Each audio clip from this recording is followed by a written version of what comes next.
Hello, dear student.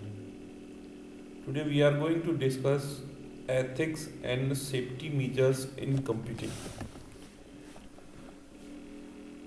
Let's start.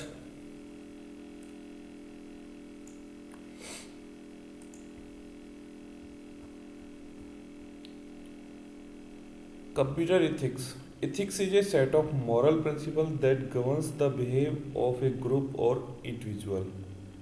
Therefore, computer ethics is set of moral principles that regulate the use of computer. मतलब कुछ ऐसे नियम्स होते हैं, कुछ ऐसी इथिक्स होती हैं जिनकी हेल्प से कंप्यूटर की वर्किंग होती है. Computer ethics ensure the correct use of computing resources. जो कंप्यूटर के रिसोर्स होते हैं ना, उनको हम सही तरीके से यूज कर सकते हैं, ये हमें कंप्यूटर इथिक्स एक्सप्लेन करता है. It includes way use to avoid volatile copyrights and trademark rules. मान के चलिए कोई सॉफ्टवेयर डेवलप कर रहे हैं या कोई सॉफ्टवेयर हम बना रहे हैं, तो उसका कॉपीराइट जिस पर्सन के पास होता है वो उसी को यूज कर सकता है. ऐसे कुछ नियम बनाए गए हैं कि कंप्यूटर के जो रिसोर्सेज होते हैं ना, लाइक सॉफ्टवेयर होता है, हार्डवेयर्स होते हैं, इनको सही तरीके से हम यूज कर सकें. We must follow all the standard which have been set for the appropriate use of internet. जब हम इंटरनेट को यूज करते हैं तो कुछ रूल बनाए गए हैं जिनको हम स्टैंडर्ड्स रूल कहते हैं, वो सही तरीके से यूज होने चाहिए. कोई भी ऑर्गेनाइजेशन है, जैसे कहीं पर भी कोई काम कर रहे हैं, तो वहाँ पे एक ना एक स्टैंडर्ड क्रिएट करा जाता है कि इस तरह से आपको वर्किंग करनी है. तो सेम कंप्यूटर एथिक्स यहाँ पे एक्सप्लेन करता है स्टैंडर्ड्स को जब आप इंटरनेट यूज कर रहे होते हैं. It should not B use for wrong and illegal purpose. ये गलत तरीके से, जैसे आप हैकिंग करते हो ना, या फिर पायरेसी बनाते हो, इस तरह की वर्किंग नहीं होनी चाहिए. 10 rules known as the 10 commandments of computer ethics were created in 1992. Important चीज़ है, ये जो कंप्यूटर एथिक्स बनाए गए थे ना, ये 10 रूल्स को बेस में रखते हुए बनाए गए थे. और ये जो डेवलप हुए थे वो 1992 में हुए थे कंप्यूटर एथिक्स इंस्टीट्यूट में. कहाँ पे? कंप्यूटर एथिक्स इंस्टीट्यूट में. ये कौन से हैं? सबसे पहले, do not use the computer in way that may harm other people by destroying their files and data. मतलब कंप्यूटर को आप इस तरह से यूज नहीं कर सकते जिससे कि दूसरे लोगों की फाइल को, डाटा को डिलीट करा जाए. Do not use computer technology to cause interference in other users. जो अदर्स यूजर्स होते हैं ना, दूसरे यूजर्स होते हैं, उनके काम में कोई बाधा नहीं पहुंचनी चाहिए. Do not spy on other person computer data और रीड देयर ईमेल्स. ऐसा नहीं होना चाहिए कि आप दूसरे लोगों के डाटा को पढ़ सकते हो और उन डाटा को कहीं पे स्प्रेड कर सकते हो. Do not use computer technology to steal information और hack somebody else computers. Computer technology को यूज करते हुए बिना उसकी परमिशन के आप दूसरे के कंप्यूटर को एक्सेस नहीं कर सकते. You should not help in spreading miss information of the use of computer technology. आपको किसी दूसरे पर्सन की इंफॉर्मेशन को स्प्रेड करने में और किसी की हेल्प नहीं करनी चाहिए. आप किसी की कोई पर्सनल इंफॉर्मेशन है तो उसको आपको स्प्रेड नहीं करना चाहिए. You should refrain from copying software और buying pirated copy. Use only legally purchase software. कहने का मतलब है कि आप पायरेसी ना करें. जो सॉफ्टवेयर बनाए गए हैं आप लीगली उसको यूज करें. Do not use some else computer resource unless authorise to. जब तक किसी दूसरे कंप्यूटर के रिसोर्स को यूज ना करें, जब तक कि वो आपको उसके लिए ऑथराइज ना करें. It is wrong to claim ownership on a work which is the output someone else's as intellect. मतलब किसी और ने काम करा है, आप उसके ऊपर अपना ओनरशिप ना दिखाएं. You should think about the social impact the software can have before creating it. आप कोई सॉफ्टवेयर क्रिएट कर रहे हो तो उससे पहले ये जान लेना चाहिए कि समाज पर उसका प्रभाव क्या पड़ेगा. In using computers for communication, be respectful and courteous with the fellow members. Do not defame or spread rumors about anyone. जब आप कोई सॉफ्टवेयर क्रिएट कर रहे हैं तो उसके बारे में कोई वैसे रूमर्स ना फैलाएं जिससे कि उस सॉफ्टवेयर का कोई मिसयूज हो। अब इन्हीं में से कुछ ऐसे टर्म्स हैं जो कंप्यूटर एथिक्स में कंसीडर होती हैं। सबसे पहला है प्लागरिज्म। ये कह रहा है plagiarism can be defined as presenting someone's as work or idea as your own without the consist of the owner. मतलब प्लागरिज्म एक ऐसी प्रोसेस होती है, एक ऐसी टर्म होती है जहां पर आप किसी दूसरे के आइडिया को अपना बनाते हो उसके ओनर को बनाए बताए बगैर। जैसे कोई सॉफ्टवेयर क्रिएट कर रहा है, आप कह दो कि सॉफ्टवेयर मैंने बनाया है। कोई डिजाइन क्रिएट कर रहा है, आप कह देते हैं कि डिजाइन मैंने किया है। The following are consider as act of plagiarism. कौन सी ऐसी टास्क हैं जिसको हम प्लागरिज्म की कैटेगरी में कंसीडर कर सकते हैं? Stealing someone's else idea and plans and passing them as your own. किसी दूसरे के आइडिया को आप अपने आइडिया कह के पास कर सकते हो। To use someone's else work without acknowledging it. किसी दूसरे के काम को उसको बिना बताए आप अपना बता सकते हो। Failing to put a quotation in quotation mark. Fourth point है not giving correct information about the source of quotation. आप उसके बारे में, जो भी प्रोडक्ट उसने बनाया उसके बारे में सही जानकारी नहीं दे रहे हो। अगर आपको ये अवॉइड करना है प्लागरिज्म, तो उसके लिए आपको कौन से रूल्स फॉलो करने चाहिए? Acknowledge the author of any work you use.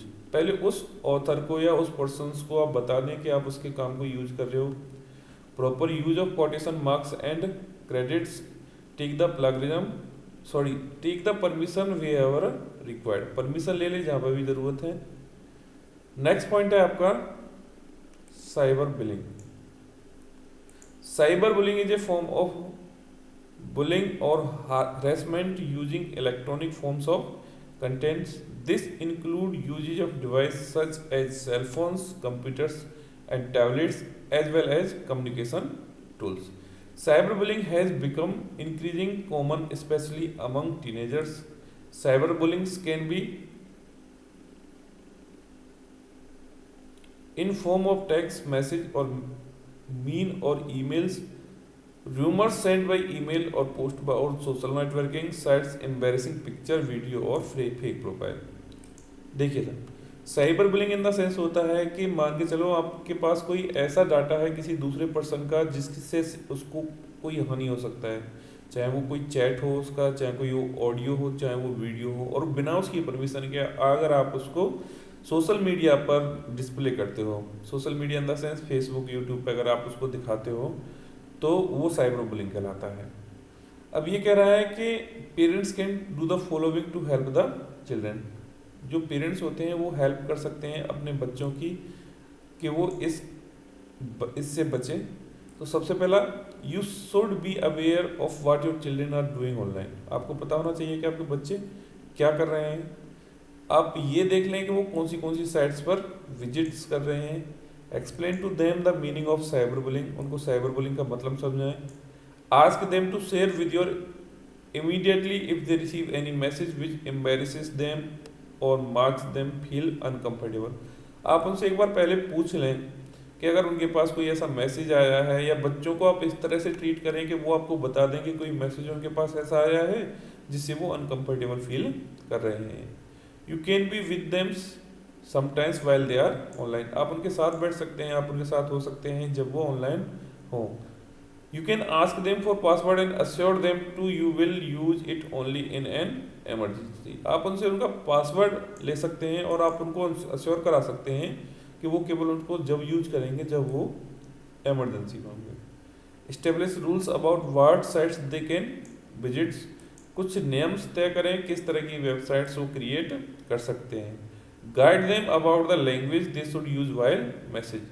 जब वो किसी से चैटिंग कर रहे हैं, किसी को कम्युनिकेट कर रहे हैं किसी के साथ, तो आप उनको बताएं कि किस तरह की लैंग्वेज उनको यूज करनी चाहिए। Explain to them about the importance of privacy. उनको प्राइवेसी की इंपॉर्टेंस समझाएं कि प्राइवेसी क्या होता है, कितनी इंपॉर्टेंट होती है प्राइवेसी। नेक्स्ट पॉइंट है हैकिंग। ये वर्ड तो मोस्टली सब लोग सुनते हैं। हैकिंग होता क्या है? Hacking is the unauthorized access to or control over the computer network security system for committing fraudulent acts. Hacking जो होता है वो उस यूजर की परमिशन को एक्सेस करना होता है जिसको आप बता नहीं रहे। मतलब बिना किसी यूजर की परमिशन के आप अगर उसके सिस्टम को एक्सेस करते हो तो वो क्या कहलाता है, hacking. The person who does this is called hacker. जो पर्सन है जो इस कामों को करता है उसको क्या कहते हैं, हैकर्स। तो हैकर्स क्या होते हैं एक बार और देख लें। The word hacker is widely used and recognised over the world as computer user breaching is system security and stealing valuable information. बिना यूजर की परमिशन के अगर कोई पर्सन आपके कंप्यूटर को एक्सेस कर रहा है और वहां से इंपॉर्टेंट इंफॉर्मेशन को एक्सेस कर रहा है, चुरा रहा है, तो वो पर्सन हैकर कहलाता है। They are often hired by government and other large corporation to find holes in and hence project their computer network. These hackers are also known as white hat hackers. देखो यहाँ पे एक white hat hackers होते हैं, एक black hat hackers होते हैं जो अच्छे कामों के लिए यूज करे जाते हैं, जैसे कि पुलिस ने किसी की डिटेल्स वगैरह चेक करने के लिए कर लिया, किसी का फ़ोन को एक्सेस करने के लिए कर लिया, किसी के कंप्यूटर को एक्सेस करने के लिए कर लिया, तो वो वाइट हैट हैकर्स होते हैं। और एक होता है बेटा black hat hackers. Black hat hackers वो पर्सन्स होते हैं जो ज़्यादातर फ्रॉड के कामों के लिए यूज होते हैं। वो स्वयं के द्वारा होते हैं, वो किसी ऑर्गेनाइजेशन और कंपनी के द्वारा नहीं होते। दूसरा वर्ड है crackers. These peoples are generally responsible for breaking into network, creating password in website and program and generally causing havoc through the internet. ये वो लोग होते हैं जो जनरली किसी वेबसाइट के पासवर्ड को ब्रेक करते हैं, किसी नेटवर्क के पासवर्ड को ब्रेक करते हैं। Crackers will look for a weakness in a computer system and then exploit that weakness for criminal gain. They are also known as black hat hackers. ये वो पर्सन्स होते हैं जो मैंने अभी आपको बताया था कि ये किसी ऑर्गेनाइजेशन या पुलिस वगैरह, पुलिस की कोई ऑर्गेनाइजेशन के द्वारा उनकी वर्किंग नहीं होती है, वो स्वयं के द्वारा कोई काम करते हैं और ये अनऑथराइज तरीके से तुम्हारी किसी न किसी इन्फॉर्मेशन को यहाँ से एक्सेस कर लेते हैं। You can have multiple security measure as given below. अगर आपको इन प्रॉब्लम से बचना है तो आपके पास एक सिक्योरिटी मेजर होना चाहिए जिससे आपकी इन तरह की एक्सेस एक्टिविटी से बच सकें। सबसे पहले फायरवॉल इंस्टॉल कर लें। जनरली फायरवॉल क्या होता है, फायरवॉल की हेल्प से आपके सिस्टम में वायरस आने का खतरा कम होता है।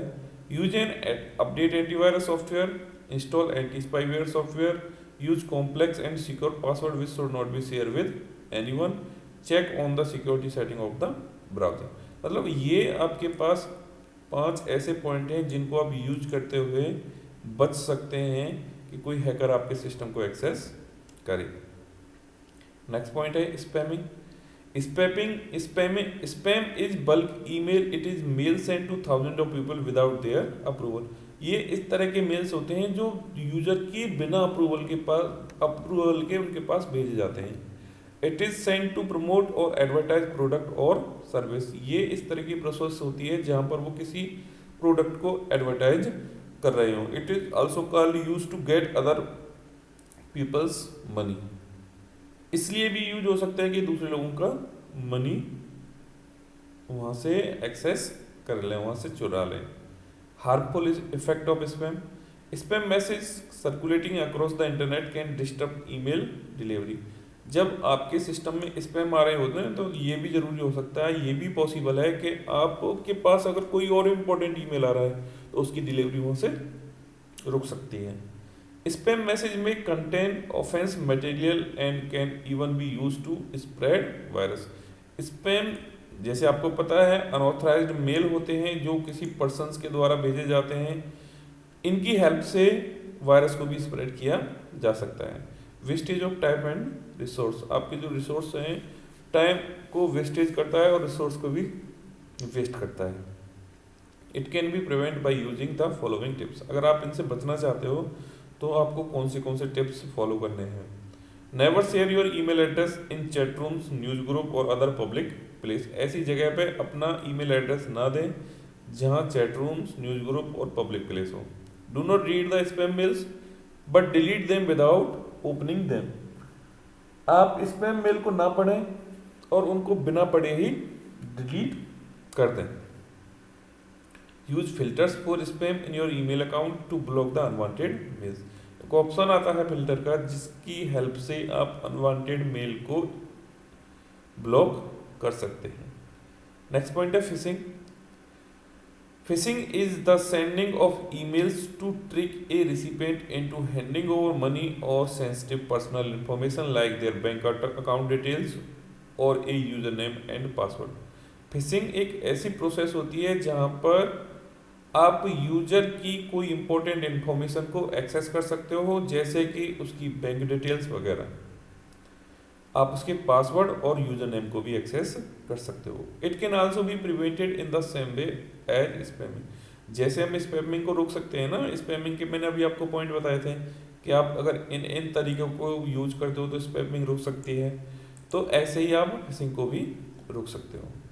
इंटरनेट प्राइवेसी, कंप्यूटर एथिक्स के बारे में एक्सप्लेन कर रहे हैं हम यहाँ पे।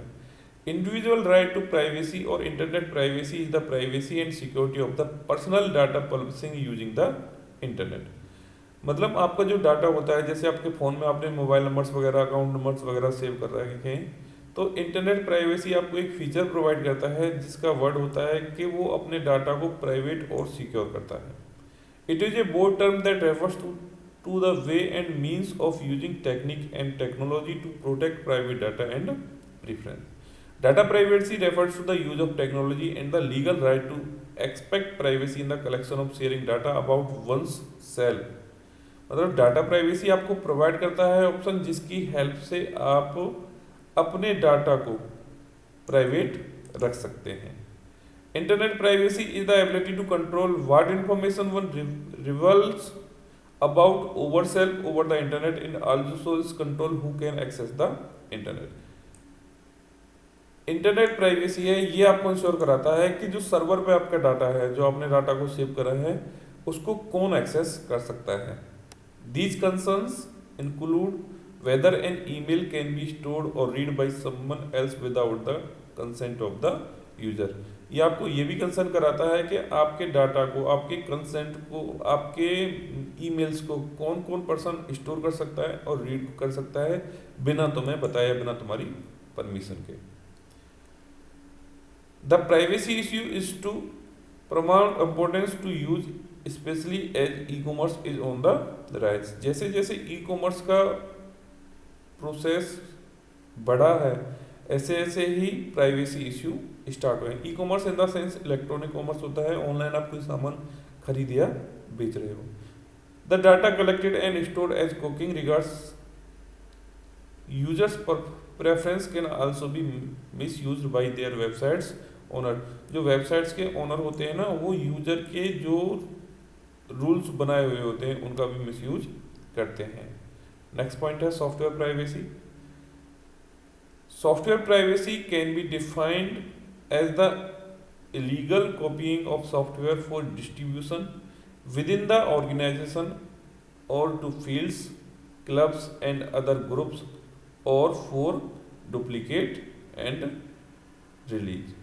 Software privacy in the sense होता है कि जब आप कोई सॉफ्टवेयर डेवलप कर रहे होते हो ना, तो उस टाइम पर उसके कुछ कॉपीराइट होते हैं, अधिकार होते हैं जो उस पर्सन के द्वारा ऑन करे जाते हैं जो खुद उसको सॉफ्टवेयर को क्रिएट कर रहा है या फिर जिस ऑर्गेनाइजेशन के लिए वो क्रिएट कर रहा है, तो उसके पास उसके अधिकार होते हैं कि कौन पर्सन इसको यूज कर सकता है। This could be in a form of, ये किस किस तरीके से होते हैं, download music and video from the internet and duplicate of licence copy of the software for use by others. मतलब जो हम एक फाइल की दूसरी फाइल बना लेते हैं, एक सीडी से दूसरी सीडी में डाटा को कॉपी कर लेते हैं, ये सब तुम्हारा पायरेसी की फॉर्म में आता है या सॉफ्टवेयर प्राइवेसी की फॉर्म में आता है। या फिर हम यूट्यूब वगैरह से कोई भी वीडियो या म्यूजिक डाउनलोड कर लेते हैं, ये। नेक्स्ट पॉइंट है आपका इंटेलेक्चुअल प्रॉपर्टी राइट, जिसको हम शॉर्टकट में आईपीआरपी कहते हैं। Are the right given to persons over the creation of their minds which includes invention, literacy and artist works and symbols. IPR क्या होता है? एक अधिकार होता है जहां पर उस पर्सन को अधिकार दिए जाते हैं जो अपने वर्क को एज ए सिंबल क्रिएट करता है। Names and image use in commerce. It is not the ethical to use someone else property without prior permission of the creator. ये क्या होता है कि तरीका नहीं होता है सही तरीके से यूज करने का किसी और दूसरे के सॉफ्टवेयर को यूज करना बिना उसकी परमिशन के, कि आप उसको बता नहीं रहे हो और आप उसके सॉफ्टवेयर को यूज कर रहे हो। नेक्स्ट पॉइंट है digital footprints. While using the internet, the trail of data you leave is called a digital footprints। दोबारा देख लें एक बार। जब आप इंटरनेट को यूज कर रहे हो और वहाँ पे आप अपना कोई डाटा छोड़ रहे हो तो उसको हम क्या कहेंगे? Digital footprint. Passive digital footprint is a data trial you leave unintentionally. For example, when you log into a site, it may identify your internet service provider and your location। कुछ ऐसी चीज़ें होती हैं जहाँ पर आप ना चाहते हुए भी अपना डाटा वहाँ पे छोड़ते हो। जैसे कि जब आप डाटा एक्सेस कर रहे हो, इंटरनेट एक्सेस कर रहे हो, तो वहाँ पे आप अपनी लॉगिन आईडी में आप लोकेशन शेयर करने का एक ऑप्शन आता है जो आपकी लोकेशन को आइडेंटिफाई कर सकता है। You search history is saved by some search engine and is moral personal digital footprints. और एक पॉइंट ये होता है जब आप गूगल पे कुछ सर्च कर रहे हो तो जो तुम्हारी सर्च हिस्ट्री होती है ना, वो तुम्हारे किसी ब्राउजर द्वारा सेव कर लिया जाता है। तो आप चाहते नहीं हो ऐसा, लेकिन ऐसा हो जाता है। तो ये तुम्हारा क्या कहलाता है? Passive digital footprints. Next point है एक्टिव डिजिटल फुटप्रिंट्स। कहता है consist of data that you submit online deliberately. For example sending an email which can be seen or saved by another person. जब आप कोई मेल सेंड कर रहे हो ना, तो वो किसी अदर पर्सन के द्वारा देखा जा सकता है। Posting on social media sites like Twitter, Facebook, Instagram etc contribute to your digital footprints। publishing a blog will also contribute to your digital footprints। मतलब ये वो जगह हैं जैसे फेसबुक, ट्विटर, इंस्टाग्राम, जहाँ पर आप कोई भी इंफॉर्मेशन शेयर कर रहे हो तो वहाँ पे तुम्हारी पोस्ट को कोई दूसरा पर्सन देख सकता है। तो इसको हम कहते हैं active digital footprints. Next point है cyber crime. Cyber crime is any crime that is committed using the computer and the internet where the computer may be the target tool or both. Cyber crime एक ऐसी process है जहां पर तुम्हारा computer और internet से कोई person तुम्हारी इंफॉर्मेशन को बिना तुम्हारी परमिशन के एक्सेस कर रहा है। The involvement criminal activities such as identify theft, fraud, forgery, phishing, hacking and defamation.